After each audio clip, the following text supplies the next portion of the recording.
You two here with us tonight.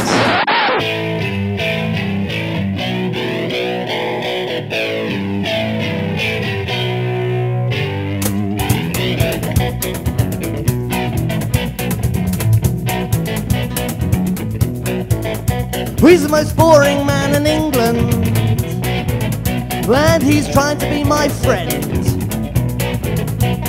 I know I must resist him, because his friendship does not end. He's just the most boring man in England, as his girlfriend would agree. If she hadn't been asleep, that is, since 1983. He's the most boring man in England.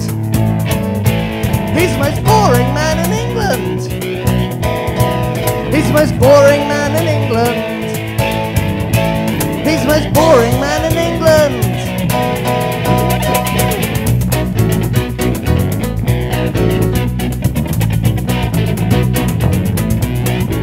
He's the most boring man in England. He's got a great big bushy beard. I think he thinks he looks interesting, going around looking like Edward Lear. But the reason I worked out one day was I was playing pitch and putt. Oh, so interesting to me is that his razor blades are just like him. They're much too dull to cut. The most boring man in England. He's the most boring man in England. He's the most boring man in England. He's the most boring man in England. And he was featured on TV in a documentary that was shown on the BBC, and that was very badly shot because the cameraman, he got, well, depressed quite a lot. And then the lighting guys went home to their bungalow in Edinburgh, where they very nearly owned. And the man who holds the boom, well, he asked to leave the room and then elope with Simon Groom. And then, in growing fear, the director plugged his ears and refused to go very near. And so what ended up on the tape was just some footage of a grape laid out neatly on a cape. And they got a nice award from a documentary board for being so avant-garde.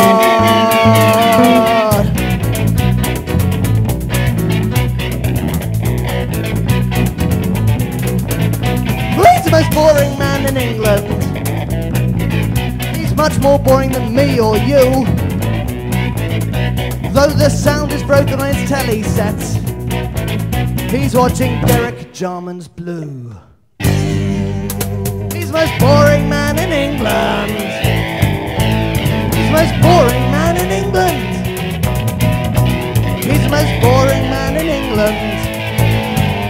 Oh yes, the most boring man in England.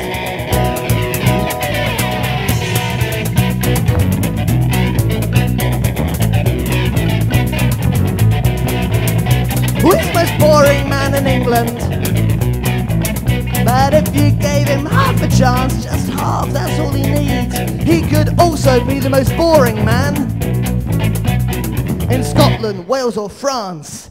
He's the most boring man in England. He's the most boring man in England. He's the most boring man in England. He's the most boring man in England. He's the most boring man in England. He's the most boring man in England. He's the most boring man in England. He's the most boring man in England. I met him in a supermarket one day. We're just walking through we've been through the fresh produce, we've been through the bakery department, we're just coming down to canned goods. Our trolleys are locked, you know, some of those bang together and the wires catch and you can't get them apart. However much you rattle them, they're sort of locked together, so we're walking along together, so making small talk. I found out later he's been putting cans of beans into my trolley. When we get to the checkout, obviously I paid for them because, you know, they're in my trolley. I'm too polite to make a fuss like that. And I helped him carry them home because I'm much too polite to make a fuss like that. But we get back to his house, like you do, and we're sitting there in the kitchen having a cup of tea. It wasn't very good tea, it was water, actually. It was water with a tea bag sat next to it to save wear and tear on the tea bag. The milk was in the fridge. He did show it to me, though. He opened it like that, went, look, there's the milk, and closed it up again. The water, it was very interesting. He had an aspidistra plant in the kitchen, on the windowsill in the kitchen. He picked the aspidistra up, shook it out of its pot, so the porcelain pot fell down. He squeezed the soil the aspidistra was sat in to get the juices out, to get the water out of the ground, and poured it into the glass for me. It was very kind of him. So it was sort of the same colour as tea, which was an advantage. We took our tea into the front room where we sat down for a bit. I sat down in an armchair, he sat down in a rocking chair. It was all very, very civilised. You know, when you go around someone's house, you have a look at, the books they got on their shelves to just sort of compare and contrast and see what sort of person they are. And you have a look maybe at the CD collection or the LP collection and think, is there any chance of compatibility between me and this person? And the most boring man, he didn't have either of those things there. What he did have was a video collection, however, so I had a look at that. Last of the Summer Wine, Series 1. Last of the Summer Wine, Series 2. Last of the Summer Wine, Series 3. Last of the Summer Wine, Series 4. Last of the Summer Wine, Series 5, 6 and 7, triple edition box set, slipcase edition, very nice. Last of the Summer Wine, Series 9.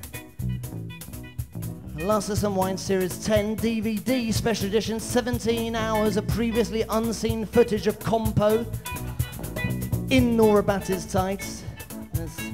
Has to be seen to be disbelieved. I said to him, what happened to Series 8? He said, well, I've lent that to a mate. My mate thinks it's really great. I'm just going to have to wait until he gets it back and gives it to me so I can take it home, watch it on my TV, so I can see just what it is about 3 very, very boring men lent on a dry stone Yorkshire wall, a Yorkshire dry stone wall even, going meow, meow, meow. Ma, ma, ma. Ma, ma, ma. For half an hour every Sunday night since the beginning of time.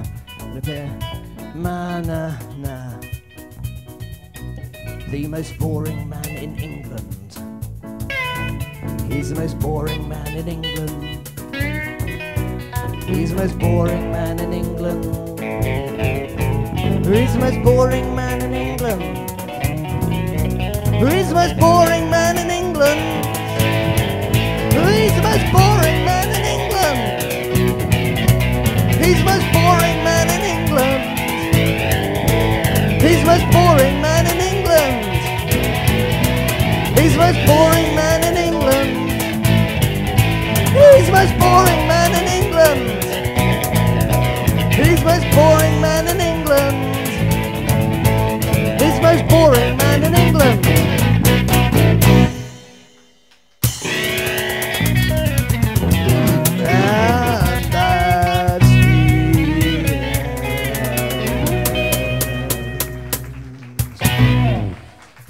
Thank you very much, ladies and gentlemen. Thank you very much. Janet, Rick, Diane, Jason, I've been your poet, AF Harrold, for the evening. And thank you, the marvellous Edinburgh audience. Give yourselves a round of applause. Include yourselves in there.